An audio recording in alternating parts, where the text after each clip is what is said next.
Yes. Yep. Hello and welcome to TEDx San Antonio Red Dot Cafe. I'm Jacqueline Carmona, your executive producer and host for today's event. Please join our conversation by leaving questions or leave a comment in the comment section. Tell us your ideas. We're happy to be joined today by our 2016 TEDxYouth at BHS speaker, Starr Sackstein. She's the co-director of the CORE Collaborative. Starr is a recovering perfectionist.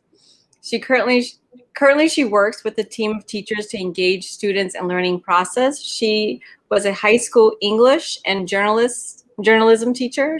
Starr is an author, blogger, and speaker committed to changing the way we do assessment nationally and globally.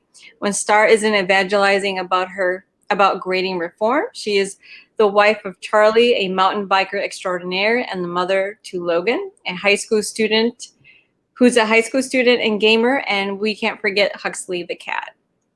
So we're happy to have you join us today. Let's jump right into the first question. Sounds good. In your TEDx talk, you talked about recovering your perfectionism as a teacher. Tell me a little about your process of recovering from perfectionism. So I would say that honestly, throughout my entire life, one of the things that I've really struggled with, I guess, is just this need to do everything to the best of my ability, like a serious type A personality from the get, essentially. And when I started teaching, there was so much pressure I put on myself to really help kids do the right thing. And I wanted to know how to, have the best lessons. And I wanted to make sure that everything I did was exactly right. And what I realized really quickly is that you can't really teach perfectly. I don't really think that there's a perfect way of doing things. And with assessment in particular, when you're learning about your students and you're learning about what's going on, it's hard to really do it perfectly. It's messy. Teaching is messy. Learning is messy. So this whole idea of just getting into figuring out new ways to assess kids, figuring out new ways to engage them in a really important and special ways so that they all felt like their voices were heard and that they felt special and unique in the classroom and that their expertise and strengths were really a part of what made our learning environment so special. And I think during that time period, as I was kind of coming through my early career, maybe years 1 to 5, where I was making tons of mistakes and really beating myself up about it all the time, I think I just started to get ready to move on to doing different things and realizing that the more comfortable I was letting go of control and trying to make everything perfect, the better everything in the classroom went. And it gave the kids permission to make mistakes too and not really feel badly about it. And I think we all just started having a lot more fun when that pressure was off. So that's pretty much how it all started, I think. What do you say about teachers who are extra hard on students, and I would call them academic snobs? I mean, we all had our interaction with educators and teachers, and they're a bit too hard and took education too seriously. What would you say about?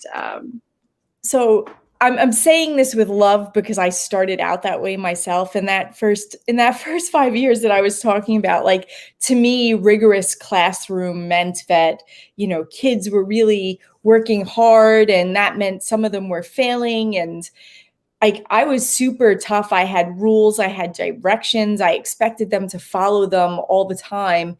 And I think what you learn over time is that kids need flexibility, adults need flexibility. I think that we can't treat learning like it's not okay to do things in a lot of different ways.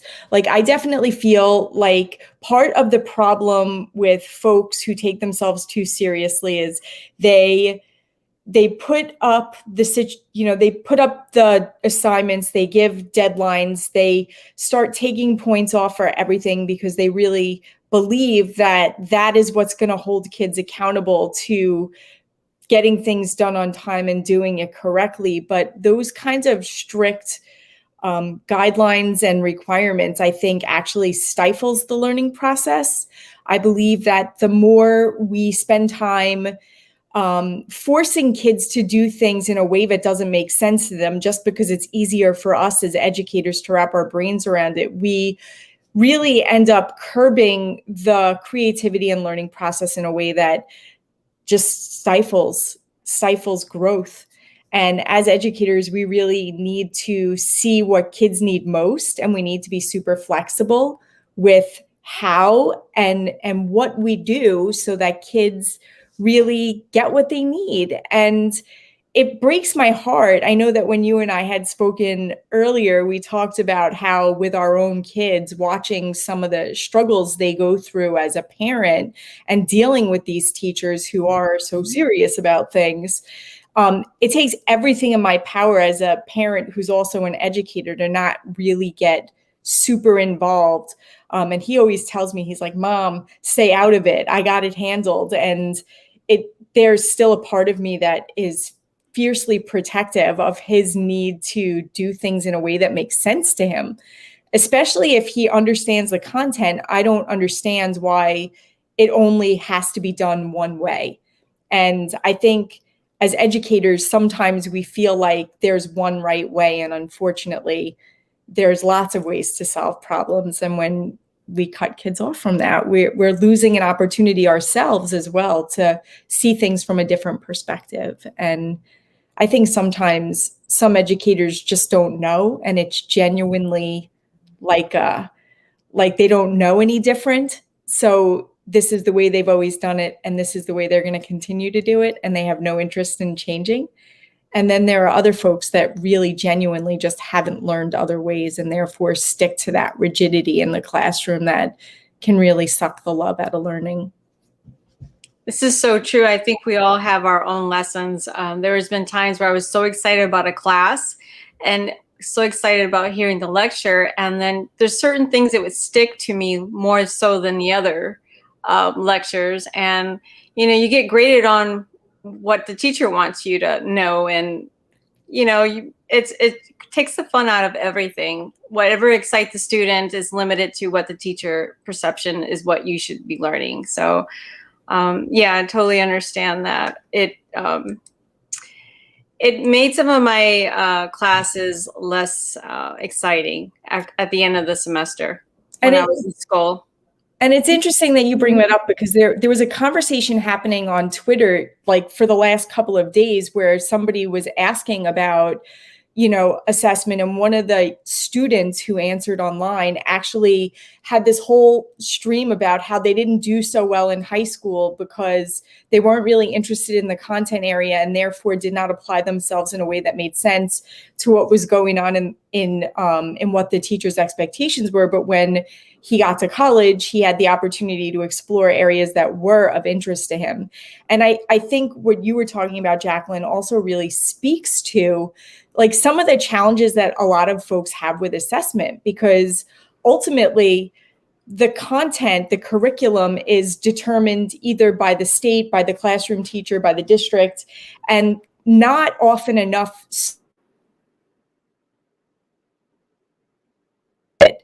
And so their interests aren't necessarily a part of what's helping us make the decisions. And we've made all these arbitrary choices sometimes about what's important. And we could teach a lot of content, and then ultimately what sticks for kids is going to be what they're really drawn to. And if we do those really bad multiple choice tests or any kind of summative test that's timed at the end, we're ultimately making the decisions about what's important from what they learned. And we're losing opportunities to engage them in a way that could be really meaningful if we listened a little bit more instead of just spoke. I totally agree with that. when we were talking before in our past conversations, you did talk about grading students differently, and not submitting a grade. Can you talk a little bit more about that? Because that's kind of difficult. You have your, your English courses, you have your science courses, you have your biology, so given, some people might feel a little bit uncomfortable about that statement and, their children's education. What would you say about, grading variations on that? So, first of all, I think grading is one of those traditions in education where it makes a lot of people uncomfortable to challenge that particular norm. And I'm laughing because I've had so many conversations with my dad in particular about this shift away from grades. And basically what ended up happening, and this is a story, and I talk a little bit about it in my TED Talk, and I've certainly talked about it in other places. Like, I went from a super traditional place in my grading and in the way that I ran my classes to this progressively more progressive, student involved and student included in every decision. When I left the classroom, that's pretty much where we were at. And I had colleagues who really respected what I was doing in my space, but really didn't understand it and thought I was a little crazy, because a lot of folks really feel like grades are necessary for kids to learn, and they aren't. I think what's really important for kids to learn is feedback, really specific feedback around whatever their goals are. And when we take the curriculum we need to teach, and we invite kids into the conversation, and we allow them to help us decide how and what, how they present their knowledge, and what it looks like when we're doing our day-to-day classes, and we give them a lot of choice, then the way we assess them from there is we offer them a lot of reflection opportunities so that they could tell us what they're learning and prove their learning, and they could self-assess. And then afterwards, when we think about, competencies and grading, like assessing along the lines of mastery, thinking about how well they're really able to assert their understanding of the content that we're teaching. And you could do that in any subject area. With assessment conferences, if you're maintaining a portfolio. So if you have students, for example, collecting all the work they do in class, and then selecting the pieces they think best meet whatever criteria we're asking them to meet. And then they reflect on the choices that they made and specifically speak to why the pieces they select meet the criteria that the course is expecting, and then have them also connect how that learning fits in other classes. We're doing everything at the same time. We're asking them to articulate what they know and can do in a language that makes sense, in an academic language, and also a language that makes sense to them. And it's giving them an opportunity to really own what's important to them in the learning. And, as an English and journalism teacher, it might seem like a very natural fit for a humanities class for a teacher to say, yeah, I do assessment conferences, which means, at midpoint and at the end of the semester when grades are due, I actually sat with every single student. We reviewed their portfolio, had a conversation about, their level of mastery. And then we decided together what grade was going to go on the report card, because in New York City public schools, unfortunately, I couldn't get around the report card, even though I wasn't putting grades on their work throughout class. So there was this really authentic experience of them being a part of the learning with me. And because they were setting their own goals, the feedback I was giving them was really aligned with what they were working on. So there was a real personalized approach to what was going on. And it made class interesting. I learned every day as much as they did. And we had a really nice back and forth that made it, I don't know, it always made it exciting and fun to go to class. I loved being around my students. You talked about, students learning, and what brought, another thing that I started to think about when you were talking about language and, English and journalism, How do your students who are, not different cultures and different, probably new to the culture of America and journalism and English, and how would you grade those students? Maybe that's not their first language, that's their second language. How would you incorporate your grading? So I think with any student, you have to meet them where they are. And when we first meet kids in our classroom at the high school level, taking that opportunity to really build relationships with them so that we get to know their strengths and we play to their strengths. Traditional education, I think, really focuses on a deficit model. We're always looking at what kids can't do instead of what kids can do. And students who come here from other places where English isn't their first language, they have a lot of knowledge and they have a lot of strengths that they don't often get credit for because we're expecting them to do everything in English right away, which is definitely not fair in my opinion. I think that nurturing their home language as well as their development of English is really important because we want to retain their culture, their language, the information they're coming to us with, and we want to build on that with the English education as well. At the same time, whether it's through a bilingual program or a dual language program, where we could invite those different ideas at once, and then Harvard has Project Zero, which has a lot of thinking routines, which are other really great strategies for working with L's in particular, and it focuses a lot on movement and imagery and ways to really get them to connect with the content in a variety of different ways.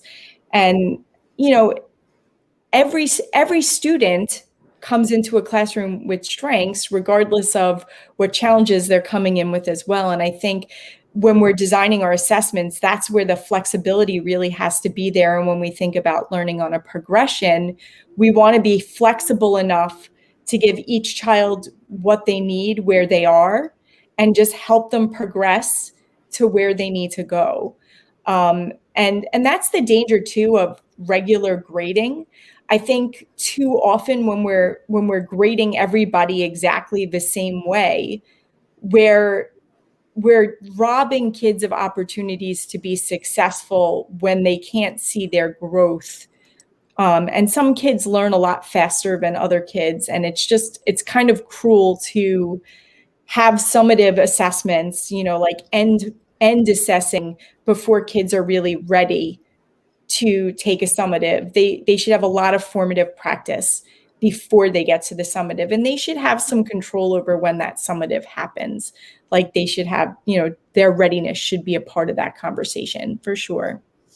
Well, we have some people in the comments section. Bridget Bryson said, so true. So many teachers think that rigor means a bunch of kids should fail. So I think that was awesome comment. That we have another comment, Isaac Wells. Such a great point. There are wrong answers, maybe wrong ways to do things, but there are certainly more than one right way. And to Isaac's comment as well, I think we also learn a lot from the wrong ways. And sometimes when we give kids opportunities to do, to talk about one good wrong way to answer this question, we're giving them an opportunity to stretch the perspective about the way that they think about things. So I love that comment. And I see something from Jess Chimini, who's a friend of mine, and she said, one of the things she mentions is she's a science teacher. We used to teach together. She was actually with me at my first TED Talk, and she said that in her school she's expected to do things the same way. And I think that this was a struggle we had in the school we were in together as well. Like there was an expectation that there was one right way to grade. And I don't think that there is one right way. Just like we don't have only one type of kid in our class, we have lots of different kids, and therefore the flexibility in which we assess needs to be appropriate for what we're teaching at that time. So science folks might need to look at certain things in one way, and then figure out the way in science that's going to invite student voice in the most. And then, the same in math and English and social studies as well. And language, of course. So my next question is, how do boys and girls differ in the grading? Do you assess them differently? Do you encourage them differently? And what has worked for you in your classroom? So I think gender, thinking about gender in terms of success, I think that there's lots of data out there in terms of traditional settings. And then, there are definitely schools that keep kids separated, and they say that maybe girls thrive when they're not competing with boys, because there are some gender stereotypes, I think, at play. But for me, it's less about boys and girls and assertive students versus introverts and what that looks like, and how to get all of their voices acknowledged in class in a way that sort of brings them in. I think it's really important that all kids in a classroom have an opportunity to be heard. So if I'm an introvert, whether I'm male or female, and I don't really want to push my way into a conversation with 34 kids in a classroom because that's just an uncomfortable thing for me, there's ways to bring the introverts in with like a back channel on Twitter we used to do. So if we had students who wanted to ask questions, we want to make sure that they have the opportunity to ask those questions, or we do think pair shares where they're working in pairs together and they have the opportunity to talk to one person or a small group and then share out with the rest of the group. It's interesting because in tradition, like I would say in an English class, you might say that's traditionally a more, the stereotype might be that girls like to write more or read more, which has not really been my experience. I think if we engage kids because we take an interest in what their interests are, regardless of their gender, I think that they will be apt to be a part of what's going on. And I think it's just a matter of figuring out a way to find that in. And that was something I always really tried very hard to do. I tried to get to know my students in a way that really lent it, like where they wanted to be in the space with me. That was really important to me. I wanted them to know I cared. And I also wanted them to feel like their voices mattered. And so if they weren't participating, if they weren't being a part of the conversation, we were missing out because they weren't sharing. And I just tried to help them feel special in the space because that was really important. So I wanted to talk about memorization versus actual learning. How do you encourage actual learning over just memorizing material that you'll eventually forget, especially if it's hard for students to stay motivated with certain types of teachers? Okay, so especially in this world now where they have access to computers and their phones are, their smartphones have access to a lot of facts. The idea of having to memorize facts and information it's not the kind of skill set we need to be providing kids for in today's day and age. What we really need to be focusing on now is how to find good information, how to access it, synthesize it, and then how to problem solve. Like if you ask me what the most important thing we really want kids to come out of school with, it's problem solving, and then the ability to communicate what they're solving. So written and speaking skills, super important because the way we communicate is really important.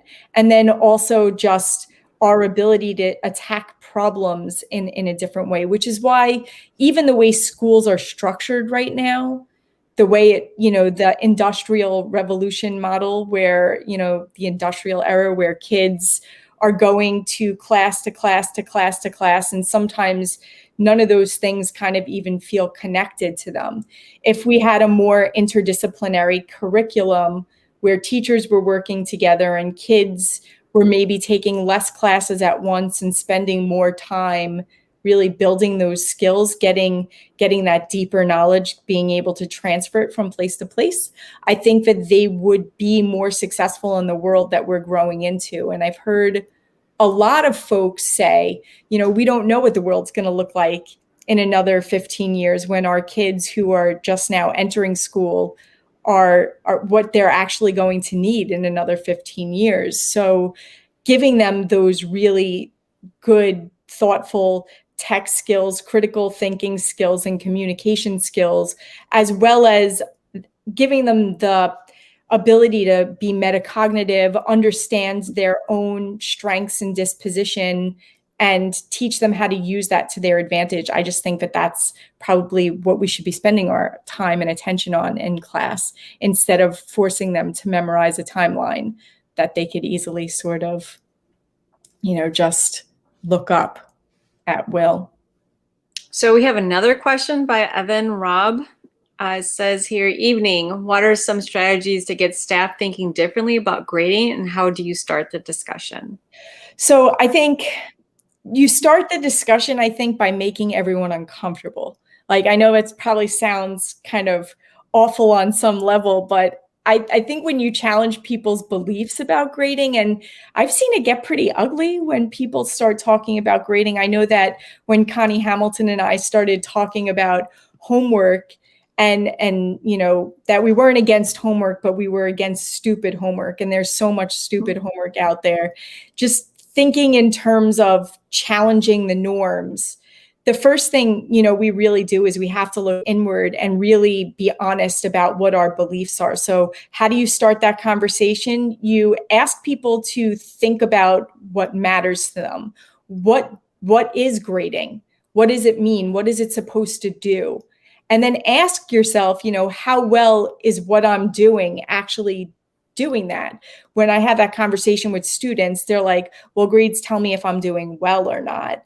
And I say, I kind of push back a little bit, and I'm like, well, do they really tell you if you're doing well or not? If we're taking points off for lateness and we're also adding points for extra credit that have nothing to do with anything, I think the best thing you could do, Evan, with your staff is maybe first get them to their why, ask the grading question, get them to the why, and then maybe give them some research that challenges the traditional, and then start having really hard conversations just about, what if we stopped grading everything? What if we stopped giving tests for everything? What if we were more flexible in deadlines so that kids had an adequate amount of time to be successful in the work? What if we let them do redos?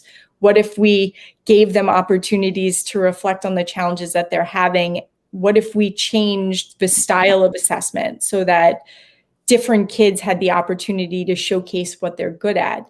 And then start building PLCs in your space that really dive deeply into areas that they feel passionately about, and have content alike folks mixed. Like, you could do the content alike when you start coming up with different ways to do things. And then it's also ways where you could put people from different contents together, because sometimes we think of things differently that could work in different spaces, but having that other perspective just stretches you a little bit more. So I love the idea of bringing this up with staff.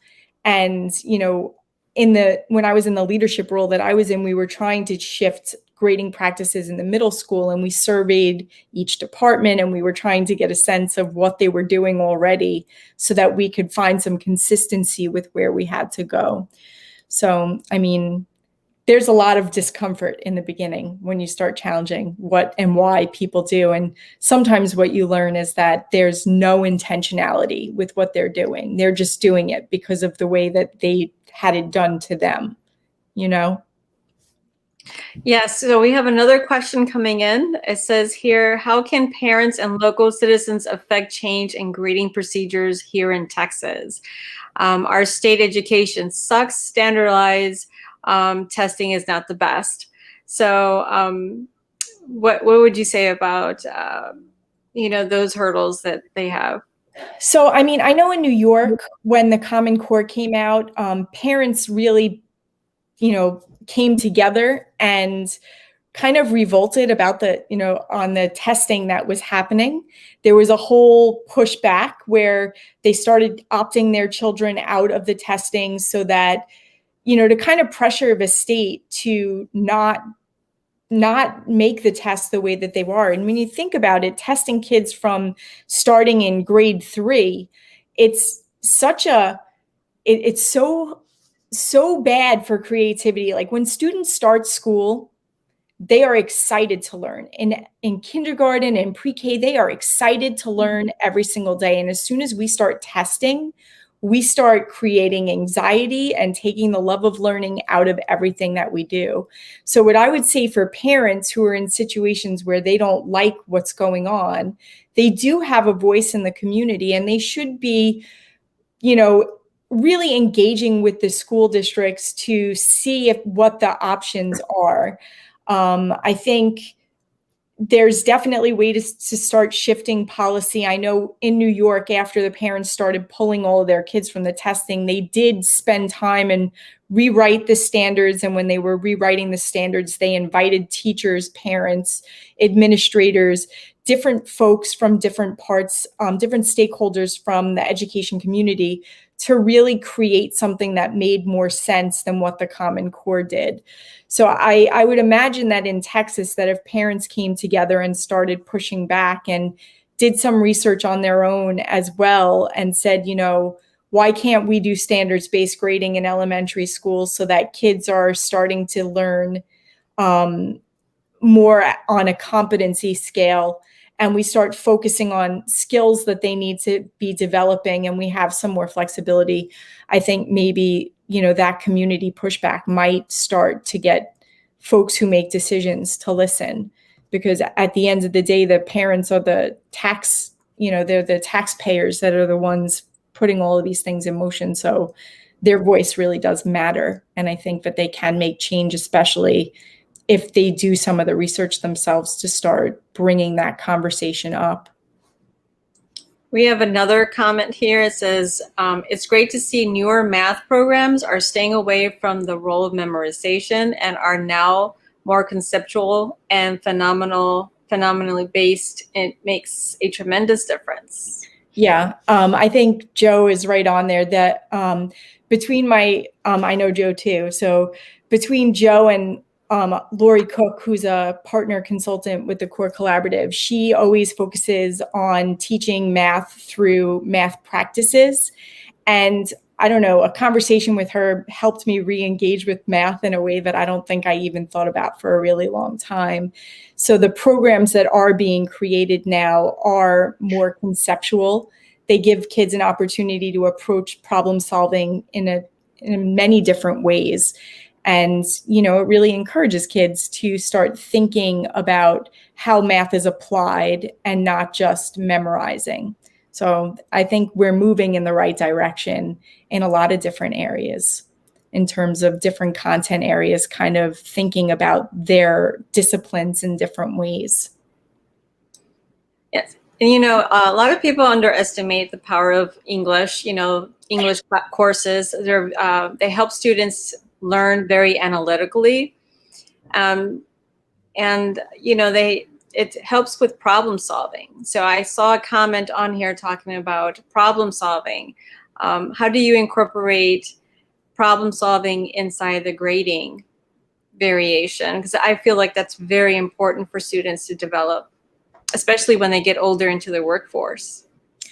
So for me, with the assessment piece, like when we think about learning as an experience, if we create really robust learning experiences, projects where kids have to go through multiple steps, whether it's research-based at the beginning, they have to find time to cull through different kinds of information to develop an understanding of something, and then they have to synthesize the different things that they're learning, I think it all becomes a part of the process. So if I were developing, in lieu of having a test at the end, if I wanted students to work together on a project, I would try to build it in pieces. So first they're doing some kind of reading, then they're collaborating together to do mini steps, and then they're trying to figure out, a problem of some kind, and then they're going to then create something new with the learning that they did. And I know a lot of the folks who are in the chat right now do that in their science classes. They do that in their language classes, in their social studies classes, where kids really do have to engage not just with the facts that they're learning, but the impact of those things. And I think in terms of assessing, it's really more about what kids get out of the learning than what we perceive they know about the learning, which is where that reflection piece becomes so essential. If we teach them to be really thoughtful about their reflections, where they talk about specifically what they were asked to do, so that they're sharing back with us what they thought they had to do, which gives us a lens through which we can assess them more appropriately. And then we ask them to really walk us through their process. So, what was the step-by-step breakdown of how you were able to be successful on this assignment? Where did you struggle? How did you overcome those struggles? Did you ask for help? Where did you go for help? How did that work out? If you had the opportunity to do things differently, what would you do differently next time? And then taking all of those different pieces and thinking about what the success criteria for the learning experience, what it was, which was already shared with them, how well were they able to demonstrate that they met that success criteria? And if they could articulate all of those things, imagine how much easier creating more stuff would be. If they could say, I really was able to meet criteria 1, 2, and 3, but I'm still struggling with 4, and therefore I know I need to keep working on that. So now as a teacher, I have an opportunity to really work with that child, developing strategies around the one area that they were struggling with. So I think the assessment piece is a problem-solving puzzle all in itself, because as a teacher, I'm trying to figure out what kids are really good at, and then where I need to be teaching better to meet the needs of the individual folks who are in different places in my space. And no matter how many kids you have in your space, they're never all at the same spot at the same time. It just doesn't work that way. So we have another, I guess it would be a comment question. Says here, Monique says, I completely agree with you, Starr. Many parents do not truly understand how SBG works, but through communication and workshops, it can really create a wonderful change for all students learning. And I love that Monique said that, because when we make really significant assessment shifts in our schools, we have an obligation to explain to parents what we're doing and why we're doing it. And it can't be an afterthought. They need to be involved in that decision making. They need to really have the opportunity to ask questions, because, like I said at the beginning, when I had these conversations originally with my dad, he's pretty old school. I mean, he's in his late 60s now. So when he went to school, it was pretty traditional, and he struggled with the way the school system works. So when I said, I don't think grades are helpful to students, especially ones who don't play school very well, he was like, he kind of gave me a look, and I'm his kid. And so saying those kinds of things were confusing to him. And it took a lot of, discussing and explaining until he started getting it. And I think if schools took the opportunity to reach out to parents, kind of put it out there, offer workshops, parent universities, allow them to come in and see how the learning looks different and the kind of impact it could make, then we could shift little things like parent-teacher conferences could then become student-led portfolio conferences where kids are with their parents having those conversations. And then everybody in the community becomes involved in what's happening in the learning. And it's not just teacher to student, teacher to parent, administration kind of dealing with issues. It becomes more of a community getting involved to ensure that students are successful on the work that they're doing. Okay, we have some more questions here. So how has grading changed during the virtual learning? Did you see any benefits in the future when children are sick or have to miss class? What do you think they will have to come in Zoom class, or what are your thoughts on that? Well, you know what's crazy is before the pandemic, when I was in my classroom and absent myself, or students were absent, I had kids FaceTiming in, and they were also like, sometimes I live streamed my class so that learning could happen even in their absence. And if we were doing group presentations, I had kids who actually would FaceTime in with their groups so that they could be a part of it. I think the pandemic really, I saw a lot of people kind of stretching because they understood the grace they needed to be giving to families right now because of whatever equity challenges were going on, or because you couldn't really see the social emotional things that were going on for kids. So they became more flexible. Deadlines became a little bit more flexible because kids were online all day. I think a lot of school districts started relaxing that rigidity. I worked with one district in Delaware that they were trying to start to implement the stuff that started happening around formative assessment on a more permanent basis, thinking about doing away with marking down late work and having that flexibility built in. And then also thinking about different ways students could demonstrate their understanding. So in a lot of ways, the pandemic, I think, forced teachers to be a little bit more open-minded about the way they assess, because traditional assessment methods really can't work.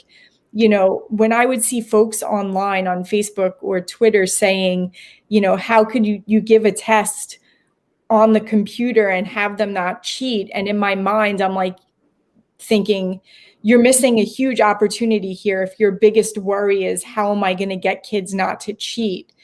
If you were offering robust experiences that force them to synthesize the information they were learning, it would be impossible for them to cheat, because they would have to be engaging with the content. When you do a multiple choice test that does have a correct answer and it's all fact-based or even stimulus-based to some degree, then you're setting yourself up for a situation where kids really can and will, and why shouldn't they, use the technology, use the resources they have at their disposal to play the game in a way that's going to make them successful. And I think too much of school right now is set up in a way that kids who know how to game the system do really well. And that's not just, that's not necessarily the smartest kids in the room. That's just the kids who understand the system and have access to a lot of things that other kids don't have. So there's a real equity issue that the pandemic also brought up that challenged a lot of the assessment practices that schools were doing, that I think it would be foolhardy for us to go back to the way things were now that that light was shined on some of those inequities. Speaking of which, I wanted to talk also about some of the things that we talked about previously. Many school districts have minority children already having some disadvantage in their school districts. How can variation in grading help children if they are already disadvantaged position? And how would you assess, is there a difference in that assessment as well? I think that we need to be acutely aware of the inequities, that like the situations that our individual students have. If we have students who are homeless, for example, thinking about homework is not going to be high on their list. So if we're giving tons of homework and there's an expectation that students submit homework in a timely manner and all of this is happening, then ultimately what's going to go on is that you're going to have kids losing points over things that they absolutely have no control over. And that doesn't do what assessment's supposed to do. I mean, ultimately, if we're thinking about assessment in its truest form, the idea is to give students opportunities to practice the skill and content that we want them to learn, practice it until they're good at it, give them feedback along the way, let them practice with different strategies. And then when they're ready, we want to give them an opportunity to show what they know. And then we want to take that and assess it. And ultimately, if we meet kids wherever they are on the spectrum when they come in and not shame them for being below or higher or anything, but just treat all learning as here's where you are now and this is where we're headed. And there's, we have to do a lot of problem solving ourselves as educators to figure out where we need to meet kids, what their strengths are, and how we could build on the expertise they already have. And then put practices in place, like finding ways to benchmark what's happening in classes so that regardless of which teacher students have, they're getting the same education, a well-rounded education that treats them in a way and gets them the content that they need. I'm not saying that it has to be done exactly the same, but I'm definitely saying that students need to come out of a certain class with the same skills and content area knowledge before they enter the next one. And I think that there are ways that school systems could really put different benchmarks in place to ensure that the kids are getting what they need, and that, if we're conferring with kids on a regular basis so that we're having those conversations and, we could really pinpoint where the challenges are happening, then I think we could put different systems in place to catch kids before they fall behind, and then keep giving them the resources they need to be successful, and bring the parents in as well so that we can help them help their kids without shaming them too. Because I know one of the conversations we had, a lot of times I used to hear school teachers and administrators say if parents didn't show up at school, somehow they cared less about their kids. But if you're living in a minority community and you're working, or you're just, low socioeconomic, and you're working 3 jobs to make sure your family is fed and that you have a roof over your head, there are bigger priorities than getting to school. And it doesn't mean that you don't care about your kids. The complete opposite of that, as a matter of fact. So we need to find ways that work with those families as well to really show them that we care. So if you can't make an evening, appointment and the day is better, we need to be flexible. Maybe Zoom is actually a better way to get parents into the building if they can't be in different places at the same time. So maybe the pandemic also exposed that as an opportunity to get parents more as partners in this experience. So how do you honor the dignity of students through the assessment process if we're not emphasizing grades as much? So I saw that somebody had actually mentioned this in the chat earlier, that grades really all they do is they either bolster you, like as an A student, which I was when I was in school, like it fills your identity with a certain sense of who you are and what that represents to the world. And kids who are typically at the higher end getting those A's, who play school really well, when they don't do well, the amount of anxiety and stress that they put on themselves really has a negative impact on them, on their learner identity, on their personal identity. And one of the things that I wrote about in Assessing with Respect is, the impact of how students see them, their self-esteem, how they really feel when they get graded. I mean, how could you possibly take something as complicated as learning and put one single label on it? And that's essentially what grades are doing. They're really condensing the entire messy process and labeling it. Just, the teacher is the one who has the subjective ability to determine, whether or not a kid got whatever level we're saying something is. And it doesn't respect a strength of a kid. What it really does is it takes it away. So when we invite kids into that process, like I had mentioned earlier, with reflection and self-assessment and assessment conferences, we're giving them multiple opportunities to share what they know. We're giving them an opportunity to say, I do understand that, I just maybe didn't do so well on it here. And I think by not labeling them, we're seeing them as whole people with strengths and challenges, just like we have. And we're trying very hard to make sure that they're getting what they need, and we're giving them the tools to do it in a way that I think honors what strengths they're bringing to a learning space. So have you experienced pushback because you worked against the status quo, and how have you dealt with it? Yes, I would definitely say when I first started doing all of this crazy stuff, I would say that I got pushback mostly from my colleagues. I think a lot of my colleagues didn't understand what I was doing. My administration, I don't think, did either. So there were a lot of questions about what I was doing. A lot of folks, a lot of teachers, even when I go and I speak at schools or when I work with teams and I say kids don't need grades, I get pushback there because they really feel that it's an accountability measure, when we could follow directions and check boxes to make sure that kids are doing as they're told. And I think really it becomes this compliance thing versus this learning thing that we're talking about. And academic knowledge is different than behavioral actions. And those two things should not be mixed.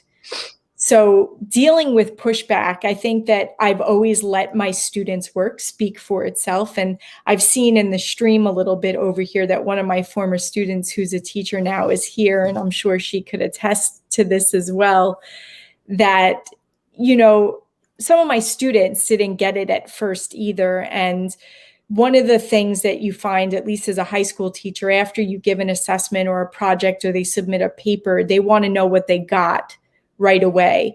And very often they would come in the next day and they'd say, what I get on my paper? And I would stop them and I'd say, you know, what did you learn on your paper? You know, what did you learn from this experience? And really try to shift the conversation away. And, you know, some kids would just be like, why can't we just get grades? It's easier. And that really kind of hit it on the head. I think giving grades is a very efficient way to assess kids. It is not terribly effective, but it is very fast. And if you have a lot of students you have to get through, I think it's a lot easier to just, you know, write a number or an arbitrary letter on things. And when folks do push back, I think that, again, it comes back to that question that Evan asked earlier in terms of how do we start this conversation? It all comes back to our beliefs and showing them another way. So I have testimony of student work. I collected data all the time when I was in my classroom about the student experience, what challenged them, what they liked best, what they didn't like, and how I could improve it. And I think showing the learning that happened in my space without grades spoke for itself. My students always did incredibly thoughtful work, really smart work. And I don't think it would have been possible for them to achieve the things that they did in a classroom I had earlier in my career, when it was rigid and I was in control of everything. I think when we share the learning process, it's just so much better. So the pushback does come.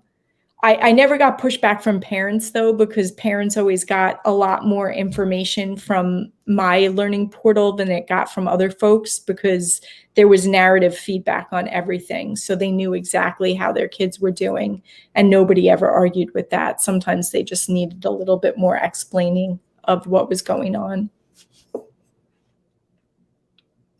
So we have one more question. We'll take one last question. Monique says, question, in your previous classes, how have you helped students create portfolios for their work and feedback? We use a data binder with competencies and rubrics, and where students track tasks. So, I mean, Monique, it sounds like you're already doing so many of the right things. With our younger grades, when we were doing the portfolios, some teachers were actually using hard file folders with paper and pen with the younger students. By the time they got to me, I usually had some kind of Google Drive system where students were maintaining their work in there.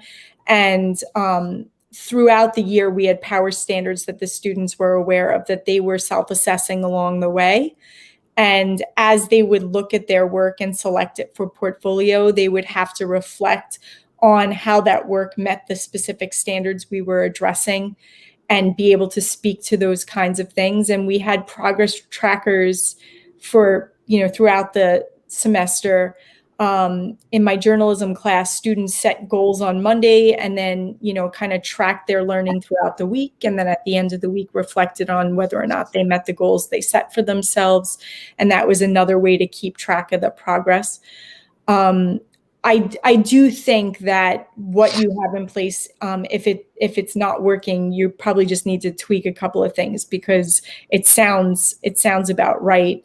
It just depends on which tool you're using, and maybe some of the shifts have to do with criteria for selection, and maybe co-constructing success criteria with kids for what each portfolio should look like might be another way to engage them in a conversation about how to use the learning in those portfolios really well. Well, we have final thoughts time with Starr, and we want to know, how can people stay up in touch with you, and what are your thoughts and your parting words, and any new project? What's any project that you're doing?